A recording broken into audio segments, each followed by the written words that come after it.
কি জলে জলে মনে হয় কিছু কিছু পাবলিককে এখন দেখতেছি বরবাদ নিয়ে খুব বেশি সমালোচনা করতেছে। ইভেন অনেক বড় বড় গ্রুপে দেখতেছি বরবাদ নিয়ে সমালোচনা করতেছে। এই সমালোচকদের কি বলা যায় আপনারাই বলেন।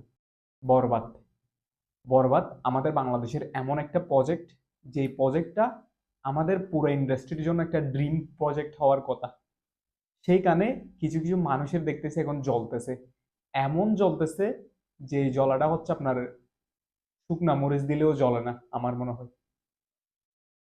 বরবাদ সেই শুরু থেকে এখন পর্যন্ত তারা সবকিছু হচ্ছে তাদের নিয়ম অনুযায়ী করছে, তারা সবকিছু হচ্ছে মোটামুটি ভালোভাবে করে গেছে। রিসেন্টলি কয়েকদিন আগে তারা হচ্ছে একটা টিজার অ্যানাউন্সমেন্ট করার কথা বলছে কামিং সুন দিয়ে। সেই ব্যাপারটা নিয়ে সবাই হচ্ছে খুব বেশি কি করতেছে, উস্কানিমূলক কথা বলতেছে, সবাই হচ্ছে বলতেছে এরকম, সবাই হচ্ছে বলতেছে এরকম। একজন ডিরেক্টর ইউটিউবারদের ইন্টারভিউ দিচ্ছে, একজন ডিরেক্টর কন্টেন্ট ক্রিয়েটরদের ফেসবুক লাইভে এসে কথা বলতেছে। এখানে ভুল কোথায়? আমি তো এখানে ভুল কিছুই দেখতেছি না। বাঙালিরা না হচ্ছে একটা জিনিস অভ্যস্ত না, সেটা হচ্ছে কি জানেন? আপনি বলিউডের সিনেমায় দেখবেন, বলিউডের যেই মেইন রুলের মধ্যে যারা কাজ করে, যারা নায়ক নায়িকা থাকে, তারা শুদ্ধ হচ্ছে কন্টেন্ট ক্রিয়েটরদের সাথে এসে হচ্ছে কোলাবরেট করে মুভির প্রমোশনের জন্য। তো সেখানে একজন ডিরেক্টর যদি এসে যদি কি করে ফেসবুক লাইভে এসে কথা বলা অথবা ইউটিউবারদের ইন্টারভিউ দিতে, তাহলে প্রবলেম কোথায়?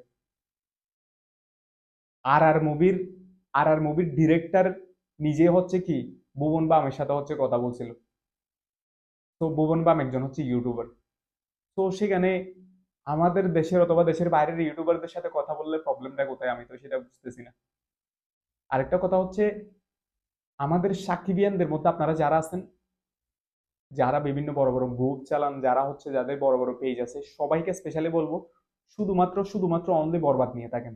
বরবাদ ছাড়া অন্য কোনো কথা হবে না। বরবাদের যে কোনো কিছু আজকে হোক আগামীকালকে হোক রমজানের আগে আসবে, সেটা হচ্ছে ডিরেক্টর বলেই দিছে। তো সেখানে আমরা বরবাদ নিয়ে এত নেগেটিভিটি ছড়াচ্ছি কেন?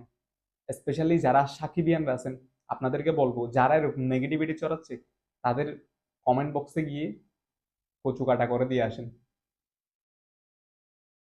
কি বলবো দেখেন, এই যে এত বড় একটা মুভি, এত বড় একটা মুভি নিয়ে হচ্ছে যারা নেগেটিভিটি ছড়াচ্ছে তাদের বিন্দু মাত্র কি নাই? আমাদের দেশে তো অতীতে এরকম কেউ সাহস করতে পারে নাই। আজকে যারা সাহস করতেছে তাদেরকে নিয়ে কেন আমরা নেগেটিভিটি ছড়াচ্ছি? এরকম কিছু চিন্তা ভাবনা আপনাদের করা উচিত। হচ্ছে মুভিকে ভাঙার চেষ্টা করেন না কেন? আমরা সাকিবিয়ানরা আসি, মাঠে আসি, থাকবো, শেষ পর্যন্ত লড়াই করব এই বরবাদ মুভি নিয়ে।